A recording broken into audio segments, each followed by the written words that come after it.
I have had a brilliant idea. Brilliant, I'm telling you. You're gonna love it. We're trying out 2 new clays. And we are in that transition, moving from B-Mix to Buffalo Wallow, which is brown clay, because I'm gonna have to be doing fairy houses in all these clays. I want to see the difference in all of the underglazes. Here is the brilliance of my idea. I am going to make this test tile functional. And you are going to thank me for it. Thanks for coming, everybody. You and me, babe. You and me, babe. It's just nothing else like you. We're ready to go.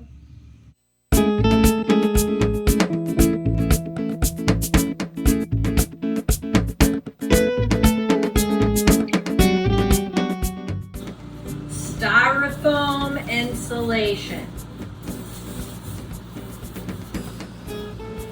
It's amazing. It is amazing stuff.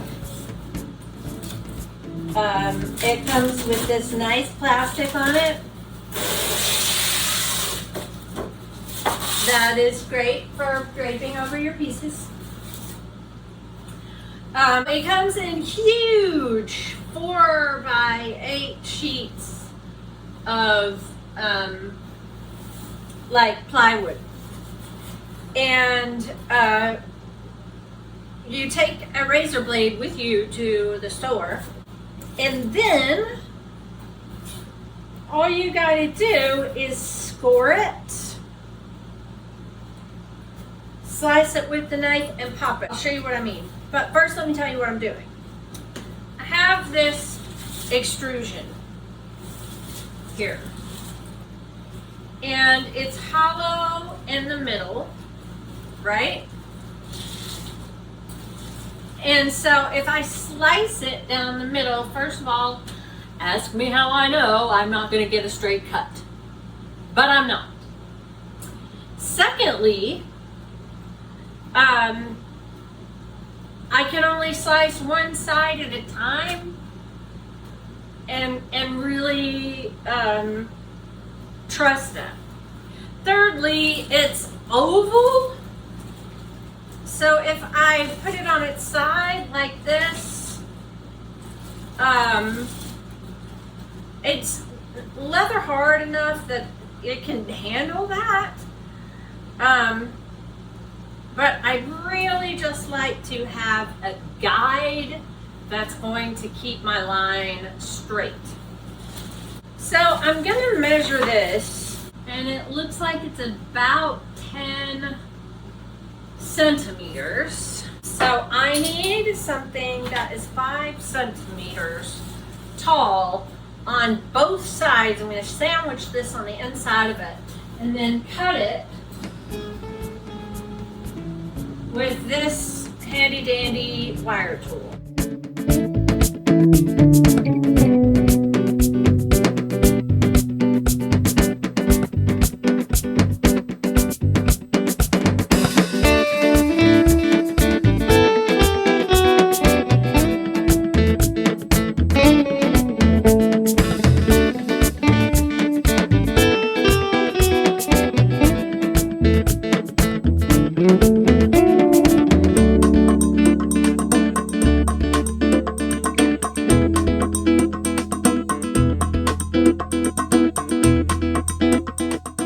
And all I have to do is score this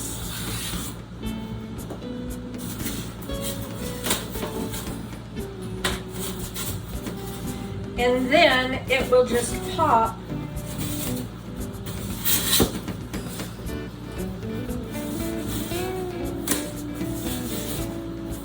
on that line. Beautiful! Now 5 centimeters. Now, I did get off down here at the bottom, but I'm really not concerned about that. You know, it could be better, and it's not, and that's pretty normal for me. So I'm going to repeat that and get probably 4. We'll see. As usual, she doesn't know what she's doing until it's done.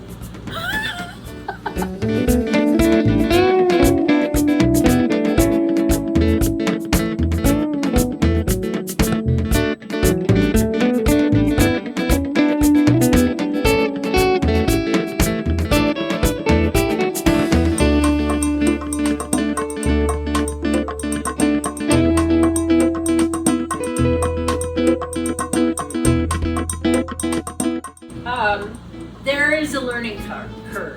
The less hard you try, the better your cut will be. Take it slow, and if you feel your tool grabbing, you're getting this kind of stuff. So slow down a little bit is kind of what I found.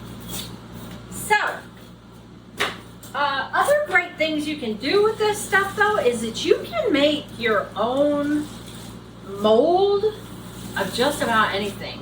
So, can't afford, you know, pottery forms.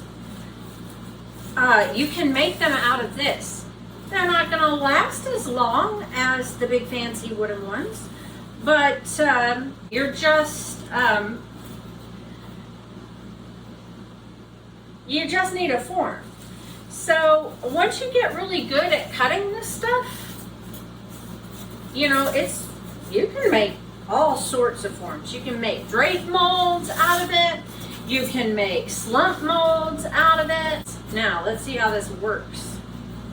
So I have this. I'm going to drag this on top of the foam that I just, and hope it works.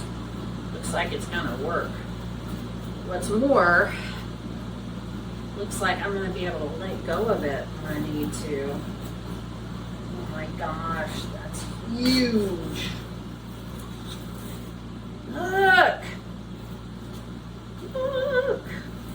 Straight line!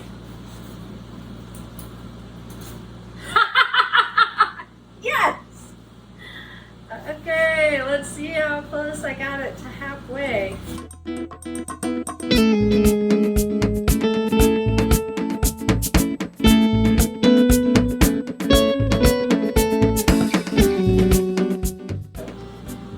Not very much. Happy. Anything that you would use plywood for, you can make a temporary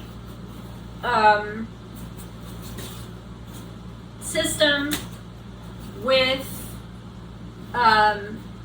this. Now, if I knew that I needed 5 centimeters all the time, every day, to do everything that I did, then yeah, I'd want plywood. But I don't even know if I'm going to be doing this again after today. So, well, I'll be doing it again after today. But temporary solution, permanent problem. Don't want to cut the plywood. Makes Herbert happy. All the things.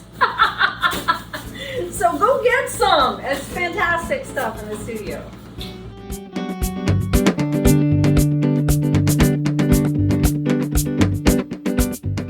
How cool is that? I didn't even plan that. Just worked out that way. Now I can move it all around my studio without harming it. Told you need this stuff.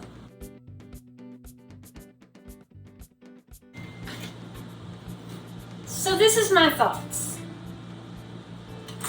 When I am doing underglaze, I'm working with these small brushes, and then I put it aside. I don't necessarily rinse rinse out the brush, or it goes into the paintbrush,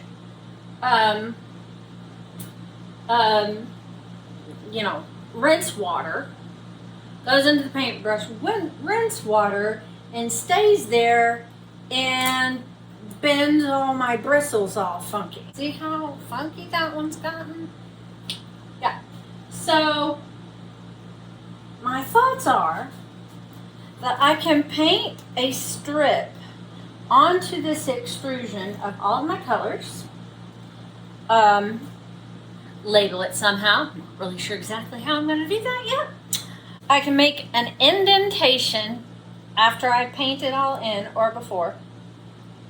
And then from now on, I will know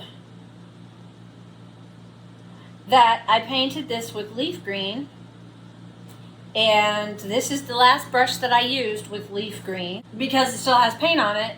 Or I will just know I rinsed it off and then I set it there to dry and it's, leaf green. The other thing that Tim said to do that I thought was brilliant is this. I can take a hole cutter, cut a hole in that. It's not nearly big enough, but cut an appropriate sized hole, and then take the brush.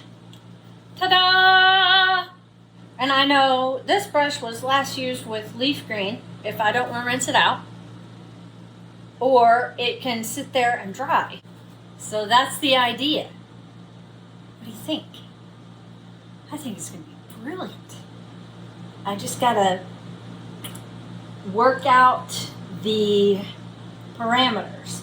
And the first parameter I'm thinking that I haven't thought about yet is how long this is and how long my kiln shelf is.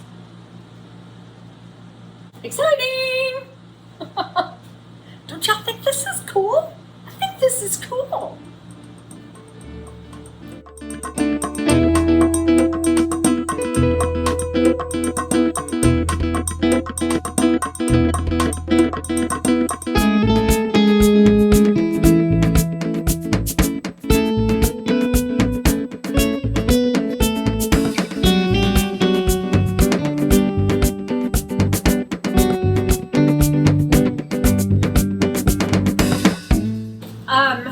I started out using a paintbrush or the middle of a tool like this, and those worked, but not as well as a pencil.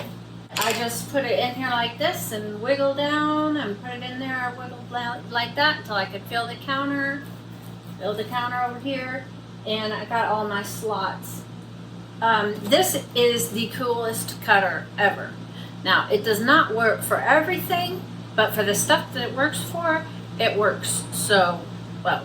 So I'll turn to link it in the description. You would think that you would want to put the point to the side so that when you poked it through, but you don't. You put the point right in the center of where you want the hole to go, and you turn it. And the hole turns out in the center.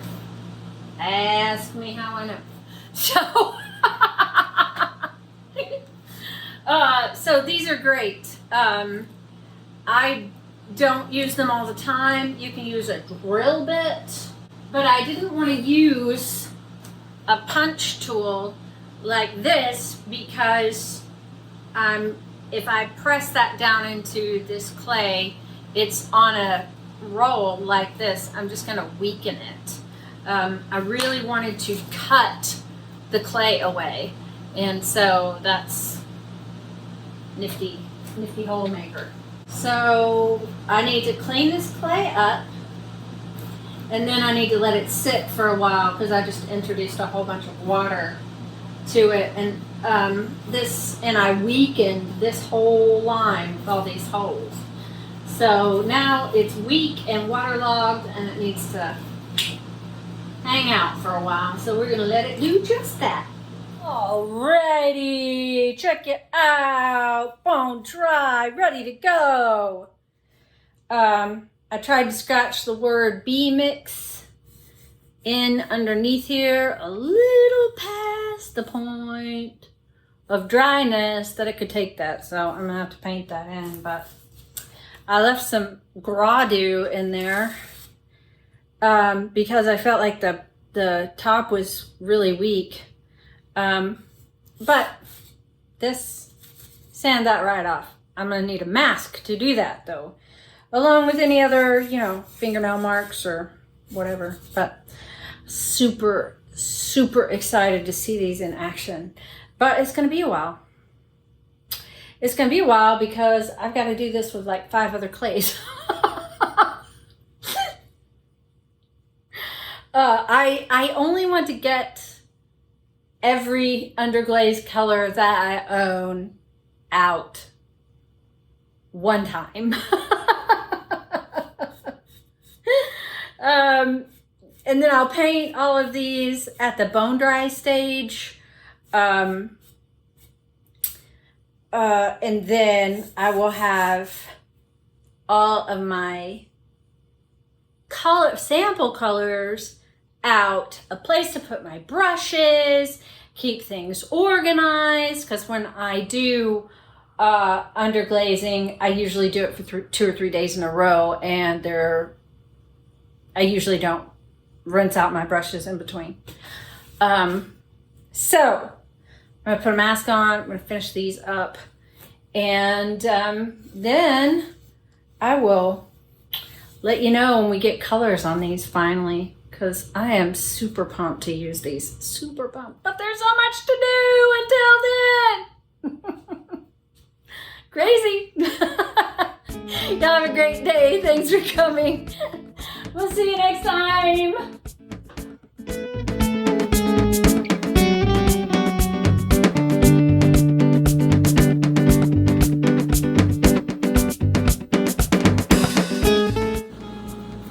Just nailed it.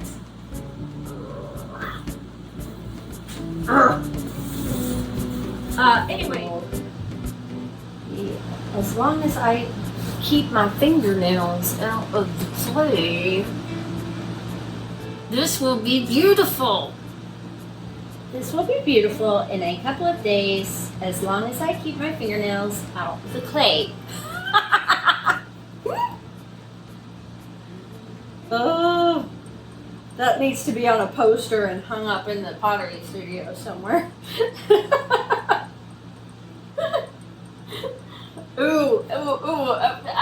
I'm thinking I need to make that in ceramic with a little hook on the bottom so that I can hang my fingernail clippers on it. Yes. Next project.